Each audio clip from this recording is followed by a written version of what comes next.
ఇక కేజ్రీవాల్కు big relief అన్నట్లే చెప్పాలి. Liquor స్కామ్లో ఆయన కోర్టు నిర్దోషిగా ప్రకటించింది. తీర్పు తర్వాత ఆయన కన్నీరు పెట్టుకోవడం మనం చూస్తాం.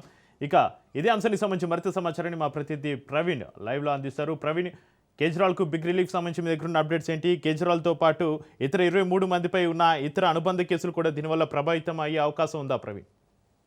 ఎస్ చక్రి, అయితే ఢిల్లీ లిక్కర్ పాలసీ స్కామ్ కేసులో కీలక పరిణామం చోటు చేసుకుందని చెప్పవచ్చు. అదేవిధంగా సిబిఐ నమోదు చేసినటువంటి కేసులో సరిపడని ఆధారాలు లేవంటూ కూడా ఢిల్లీలోని రావిస్ అవెన్యూ కోర్టు కాంప్లెక్స్ ప్రత్యేక కోర్టులో సంచలన నిర్ణయం అయితే వెలువరించింది. అదేవిధంగా దీంతో ఢిల్లీ మాజీ ముఖ్యమంత్రి అరవింద్ కేజ్రీవాల్తో పాటు ఉప ముఖ్యమంత్రి అయినటువంటి మనోజ్ సిసోడియాలకు నిర్దోషులుగా విడుదల చేసినట్టుగా తెలుస్తుంది.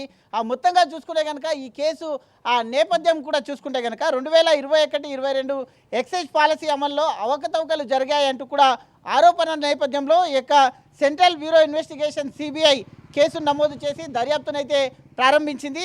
అయితే మొత్తంగా కూడా లైసెన్సుల కేటాయింపులో అక్రమాలు జరిగాయంటూ కూడా కొన్ని ప్రైవేట్ సంస్థలకు అనుచిత లాభాలు కలిగించారంటూ కూడా ఆరోపణలు వచ్చిన నేపథ్యంలో ఈ కేసును నమోదు చేయడం జరిగింది. అదేవిధంగా ప్రభుత్వానికి నష్టం వాటిల్లిందంటూ కూడా దర్యాప్తు సంస్థలు కూడా పేర్కొనడం జరిగింది. దీంతో ఇదే కేసులో మనీ లాండరింగ్ కోణంలో కూడా ఈడీ కూడా అయితే వేర్వేరుగా విచారణ కూడా చేపట్టింది. అదేవిధంగా దీనికి సంబంధించి కోర్టు కూడా కొన్ని వ్యాఖ్యలు కూడా చేసింది. మొత్తంగా చూసుకుంటే విచారణ సమయంలో సిబిఐ సమర్పించినటువంటి పత్రాలు కానీ సాక్ష్యాలు కానీ ఆరోపణలు నిరూపించేందుకు సరి అయిన ఆధారాలు కోర్టుకు అయితే చూపించలేదు అంటూ కూడా కోర్టు అభిప్రాయపడినట్టుగా తెలుస్తుంది. అదేవిధంగా ఆరోపణలు కేవలం అనుమానాల స్థాయిలోనే ఉన్నాయని, ప్రత్యక్ష ఆధారాలు చూపడంలో దర్యాప్తు సంస్థ విఫలమైందంటూ కూడా కోర్టు స్పష్టం చేసింది. అంటే ఈ కేసుకు సంబంధించి అనేక ఆరోపణలు ఉన్న నేపథ్యంలో ఆ ఆరోపణలకు సంబంధించినటువంటి సాక్ష్యాధారాలను కానీ ఇటు ఆధారాలను కానీ మొత్తంగా కూడా ఈ యొక్క దర్యాప్తు సంస్థలు ఏవైతే ఉన్నాయో ఇటు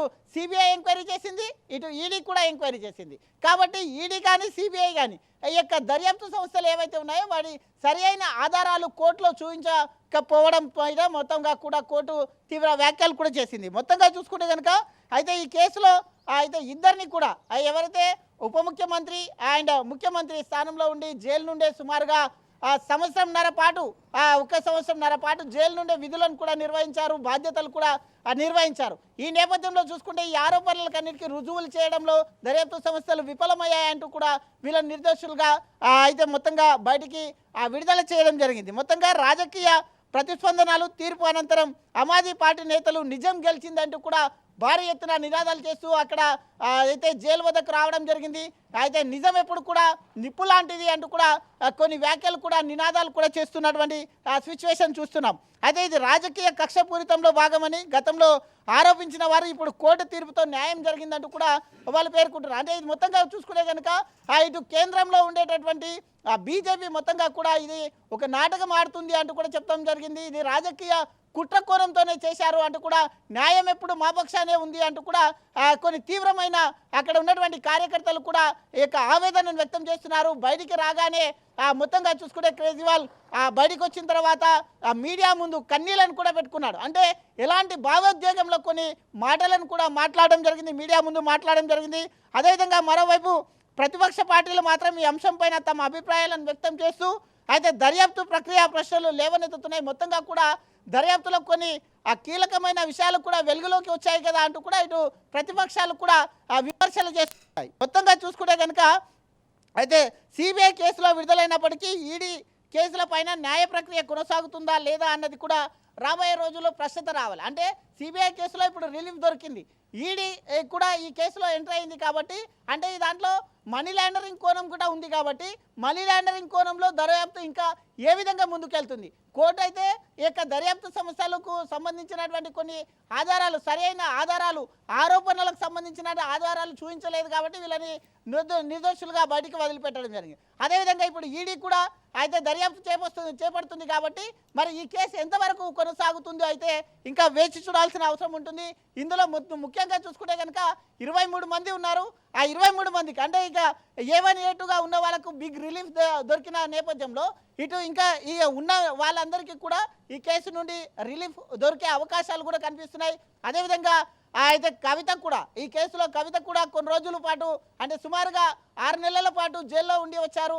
అయితే కవితకు కూడా ఈ కేసులో రిలీఫ్ దొరికే అవకాశాలు ఉన్నట్టుగా కూడా తెలుస్తుంది. ఎందుకంటే ఈ కేసులో సరైన ఆధారాలు చూపడంలో దర్యాప్తు సంస్థలు విఫలమైనట్టుగా తెలుస్తున్నాయి. కాబట్టి మొత్తంగా చూసుకుంటే కనుక అయితే ఢిల్లీ రాజకీయాల్లో ఈ తీర్పు ప్రభావం చూపే అవకాశం ఉంది అంటూ కూడా రాజకీయ వర్గాలు చర్చిస్తున్నాయి. అయితే బయటికి రాగానే మీడియాతో అయితే మాట్లాడడం జరిగింది. మీడియాతో మాట్లాడుతూ భావోద్వేగంగా స్పందించారు. ఆయన చేసినటువంటి తొలి వ్యాఖ్యలు కూడా చూసుకుంటే సత్యం ఎప్పుడు గెలుస్తుంది అంటూ కూడా స్టార్ట్ చేశారు. అదేవిధంగా న్యాయ వ్యవస్థ పైన విశ్వాసం వ్యక్తం చేశారు. అదే తన అరెస్టును రాజకీయ కక్ష సాధింపుగానే వర్ణించారు. అయితే భావోద్వేగంతో ఇలాంటి వ్యాఖ్యలు చేశారు. అదేవిధంగా పార్టీ కార్యకర్తలు ప్రజలకు ధన్యవాదాలు అంటూ కూడా అయితే తెలపడం జరిగింది. దేశాన్ని రక్షించుకోవాలి, నియంతృత్వాన్ని వ్యతిరేకంగా పోరాటం సాగుతుంది అంటూ కూడా చెప్పడం జరిగింది. అదేవిధంగా ఢిల్లీ ప్రజల అభివృద్ధి పనులు ఆగవని కూడా స్పష్టం చేశారు. నేను లేకున్నా కానీ అయితే ప్రభుత్వం ఏదైనా పర్వాలేదు, ఖచ్చితంగా ప్రజల పక్షాన ఉంటాం, ప్రజల కొరకు పోరాడతాం, ప్రజల్లోనే ఉంటామంటూ కూడా వ్యాఖ్యలు చేయడం జరిగింది. అదేవిధంగా కేజ్రీవాల్ విడుదలతో పాటు ఆమ్ ఆద్మీ పార్టీ శ్రేణుల్లో ఉత్సాహం నెలకొంది. రాజకీయంగా కూడా ఈ యొక్క వ్యాఖ్యలు ఏవైతే చేసినటువంటి వ్యాఖ్యలు ఉన్నాయో ఆ యొక్క వ్యాఖ్యలు కూడా మొత్తంగా కూడా రాజకీయంగా దుమారం రేగుతున్నాయని తెలుస్తుంది. అయితే న్యాయం ఎప్పుడు మా పక్షానే ఉంది, న్యాయం గెలిచింది అంటూ కూడా ఆమ్ ఆద్మీ పార్టీ నేతలు భారీ ఎత్తున సంబరాలు కూడా చేసుకుంటున్న నేపథ్యంలో ఖచ్చితంగా ఇది రాజకీయ కుట్రలో భాగమే అంటూ కూడా చెప్పినటువంటి పరిస్థితులను చూస్తున్నాం.